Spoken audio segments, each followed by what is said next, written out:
Pagbasa mula sa sulat ni Apostol San Pablo sa mga taga-Kolosas. Dati, kayo'y malayo sa Diyos at naging kaaway niya dahil sa inyong paggawa at pag-iisip ng masasama. Ngunit sa pamamagitan ng pagkamatay ni Kristo, kayo ay ginawang kaibigan ng Diyos nang sa gayon ay maiharap niya kayong banal, walang kapintasan, at walang dungis. Subalit, kailangan ninyong manatiling tapat at matatag sa inyong pananampalataya at huwag pabayaang mawala ang pag-asang dulot ng magandang balita na inyong narinig. Niloob ng Diyos na akong si Pablo ay maging tagapangaral ng magandang balitang ito na ipinahayag sa lahat ng tao sa buong daigdig.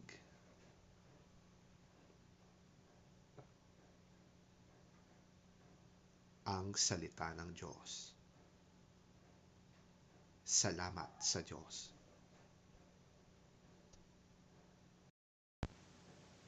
Ang mabuting balita ng Panginoon ayon kay San Lucas. Papuri sa iyo, Panginoon. Isang araw ng pamamahinga, nagdaraan sina Jesus sa isang triguhan.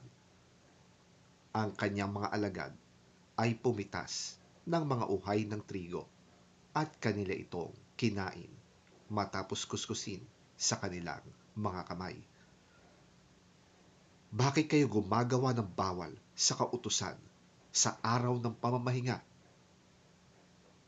Tanong ng ilang Pariseo. Sinagot sila ni Jesus, hindi ba ninyo nabasa ang ginawa ni David nang minsan magutom sila ng kanyang mga kasama? Di ba't pumasok siya sa bahay ng Diyos at kumain ng tinapay na handog na tanging mga pari lamang ang may karapatang kumain? Binigyan pa niya ang kanyang mga kasama. At sinabi pa ni Jesus, ang anak ng tao ay siyang Panginoon ng araw ng pamamahinga.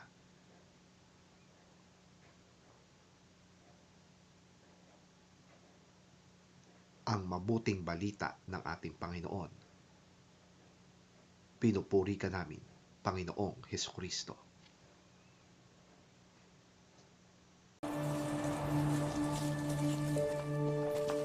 One Sabbath, Jesus was going through the grain fields, and his disciples began to pick some heads of grain, rub them in their hands, and eat the kernels.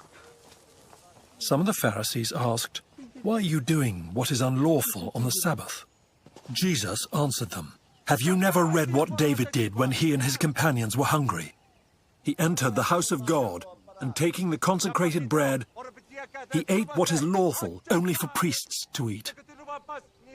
And he also gave some to his companions." Then Jesus said to them, "The Son of Man is Lord of the Sabbath."